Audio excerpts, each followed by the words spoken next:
Hello everyone, Mocha Bear here. Welcome back to Mocha Bear's Hobby Den. Today we're going to be making another magic shop. Shall we get started?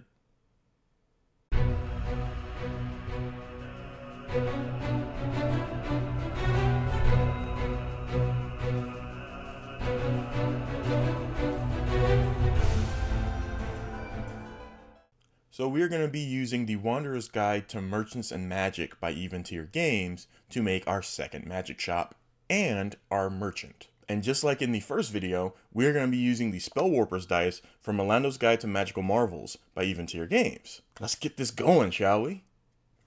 So chapter 5, make a magic shop. So first we are going to need to make the merchant. So take these out. We are going to need a D8.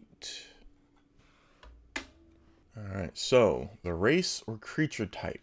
Roll a D8 on the race table to select a race for the merchant at random. If you prefer an exotic merchant, roll a D10 on the creature type table instead.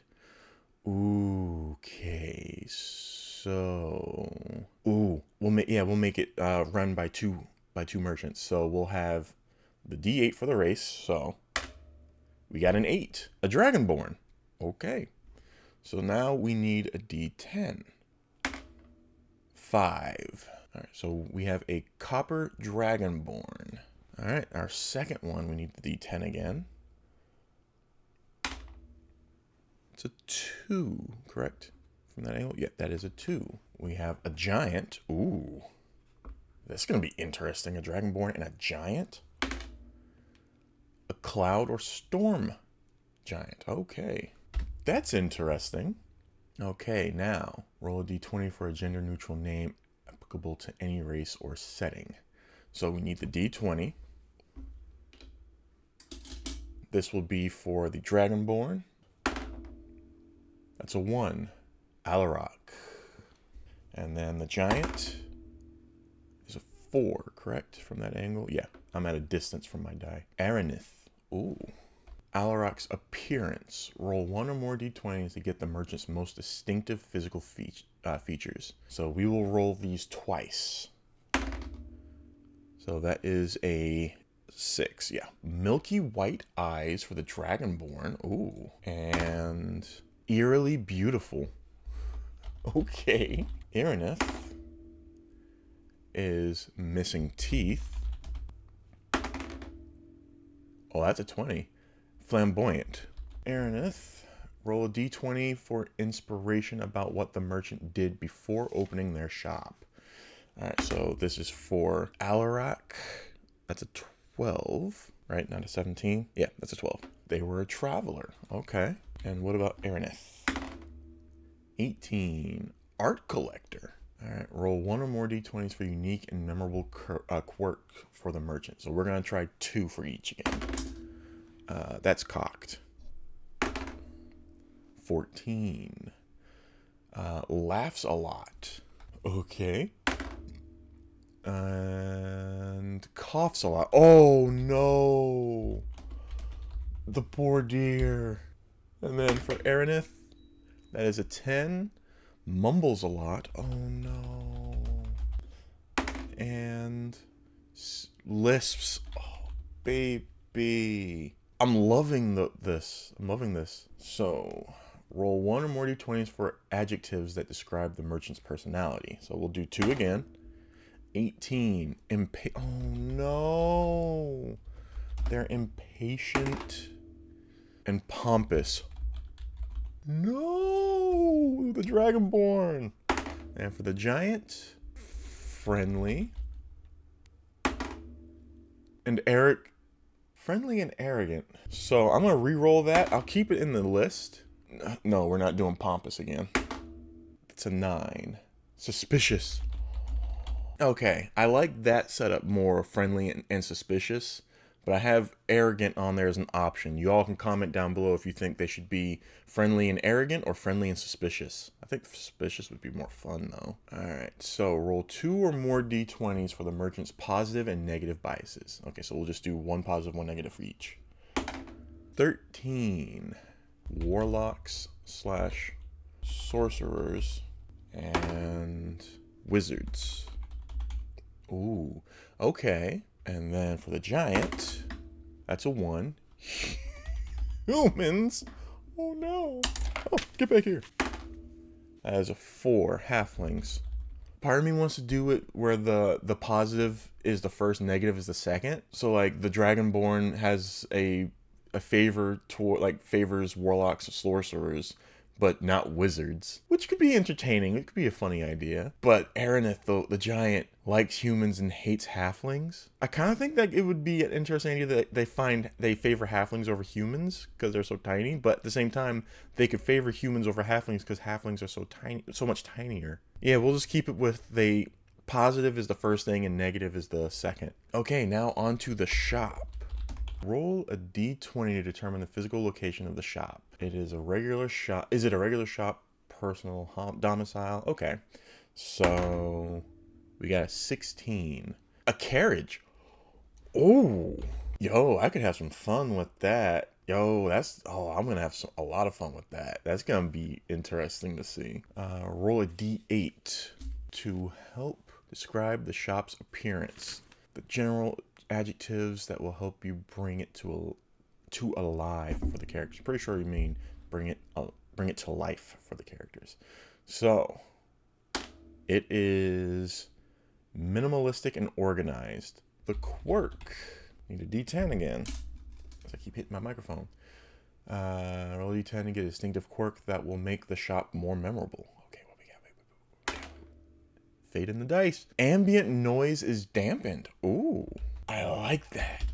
I like that. Security. Roll a d8 to determine how the shop is protected from would-be thieves and robbers. Okay.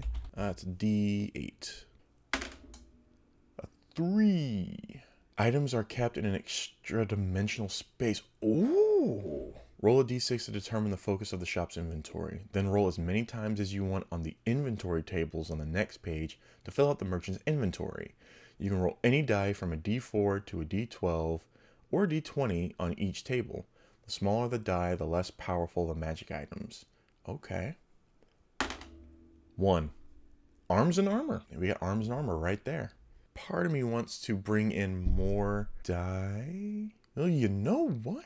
Why don't we just use what we have here? Let's use all 4 of these. We will roll everything except for the D100. So, what do we have? So on the D4, we have a 1. So that's maiming weapon. The D6, we have a 5. Vicious long sword. Okay. On the D8, we have a 3. Arrow of slaying. On the D10, we have a 1, which we already have a maiming weapon, so we reroll. 5, we already have that as well. 6, okay. Berserker axe, there we go. Alright, and then on the D12, we have an 8, which is a shield of missile attraction, okay. And then on the D20, we have a 9, which is dagger of venom. Okay, so here's what we've come up with. We're going to have a shop ran by 2 merchants. The first is a copper dragonborn named Alarak, and the second is a cloud or storm giant named Aranith. I decided to go with a cloud giant. There's a reason for that, you'll see a bit. But the appearances of these merchants. Alarak, the copper dragonborn, has milky white eyes and is eerily beautiful. They used to be a traveler, and they laugh a lot and cough a lot. They are also impatient and pompous. They favor warlocks and sorcerers and dislike wizards. Now, the cloud giant Aranith is missing teeth and flamboyant. They used to be an art collector. They mumble a lot and have a lisp. They are friendly and suspicious. I was going to have the arrogant as the option other than suspicious, but I think friendly and suspicious would be fun. And then they favor humans and dislike halflings. Now, their shop. I came up with the name the Copper Cloud because their location is a carriage. So they are a mobile merchant shop. And you've got a cloud giant and a copper dragonborn. Come on, it wrote itself there, the Copper Cloud. And the logo is a copper cloud. I don't care if you think that's too spot on. I think that's a cool idea. The appearance is minimalistic and organized, And the quirk, ambient noise is dampened. So I'm thinking that it has windows that can be opened and closed. But once you step inside, even if the door is still open, you can barely hear anything from outside. If there was an explosion, it'd be that quiet. The security I really liked. Items are kept in an extra dimensional space. So it's very difficult to steal things. And it's perfect for the minimalistic and organized appearance. And the fact that it's a carriage. Then the inventory is arms and armor. Then the list of the items. We have the maiming weapon. The maiming weapon is any weapon, uncommon. When you roll a 20 on your attack roll using this magic weapon, the target speed is halved, and it has disadvantage on strength and dexterity ability checks and saving throws until it finishes a short rest or receives magical healing. Damn. Next up, we have the vicious longsword. So when you roll a 20 with this magic weapon, the target takes an extra 2d6 slashing damage. Because it's versatile, you can do 1d8 damage normally with one hand or 1d10 with two hands, and then an additional 2d6 if you roll a nat 20. Next up, we have the Arrow of Slaying. So an Arrow of Slaying is a magic weapon meant to slay a particular kind of creature. Some are more focused than others. For example, there are both arrows of dragon slaying and arrows of blue dragon slaying. If a creature belonging to the type, race, or group associated with an arrow of slaying takes damage from the arrow, the creature must make a DC 17 Constitution saving throw, taking an extra 6d10 piercing damage on a failed save, or half as much extra damage on a successful one. Once an arrow of slaying deals its extra damage to a creature, it becomes a non-magical arrow. Other type of magical ammunition of this kind exists, such as bolts of slaying meant for a crossbow, though arrows are most common. Yo! Oh my goodness. Could you imagine if the cloud giant, had this one, and it was an arrow of halfling slaying? Ooh, or the Dragonborn could have, and it'd be an arrow of wizard slaying. What did it say? Did it to the type, race, or group? So, I mean, hey, homebrew. I could make it an arrow of wizard slaying. Why not? That'd be cool. Comment down below if you think that this should be the Copper Dragonborn's item and it is a arrow of wizard slaying, or it is the Cloud Giant's item and it is an arrow of halfling slaying. Comment down below what you think would be the better idea. I think it's entertaining either way. But next up we have the Berserker Axe. So, weapon, any axe, rare, it requires attunement. Gain a +1 bonus to attack and damage rolls made with this magic weapon. In addition, while you are attuned to this weapon, your hit point maximum increases by 1 for each level you have attained. Okay. Curse. This axe is cursed, and becoming attuned to it extends the curse to you. As long as you remain cursed, you are unwilling to part with the axe, keeping it within reach at all times. You also have disadvantage on attack rolls with weapons other than this one, unless no foe is within 60 feet of you that you can see or hear. Okay, so if you're using a ranged weapon, you'll be fine. Whenever a hostile creature damages you while the axe is in your possession, you must succeed on a DC 15 Wisdom saving throw or go berserk. While berserk, you must use your action each round to attack the creature nearest to you with the axe. If you can make extra attacks as part of the attack action, you use those extra attacks, moving to attack the next nearest creature after you fell your current target. If you have multiple possible targets, you attack one at random. You are berserk until you start your turn with no creatures within 60 feet of you that you can see or hear. Oh man. Okay. Next up, Shield of Missile Attraction, which of course is another cursed item. Armor shield, rare, requires attunement. While holding this shield, you have resistance to damage from ranged weapon attacks. The shield is cursed. Attuning to it curses you until you are targeted by the remove curse spell or similar magic. Removing the shield fails to end the curse on you. Whenever a ranged weapon attack is made against a target within 10 feet of you, the curse causes you to become the target instead. Oh man, that is gnarly. And then the last magic item is Dagger of Venom. So a weapon dagger rare. You gain a +1 bonus to attack and damage rolls made with this magic weapon. You can use an action to cause thick, black poison to coat the blade. The poison remains for 1 minute or until an attack using this weapon hits a creature. The creature must succeed on a DC 15 Constitution save or take 2d10 poison damage and become poisoned for 1 minute. The dagger can't be used this way again until the next dawn. Great for assassins. So, that was an interesting concept. I like that idea. I can't throw that into my current campaign that I'm running with my group. Hopefully we can continue that soon. But that's a great, cool little idea. That's a cool little shop. I really like making like shops and characters and stuff. It's a cool thing. Eventyr games. I said this before in the first Magic Shop creation video. I love this book. I love the product. I love the dice from Milando's Guide to Magical Marvels. That was really cool. That's really cool.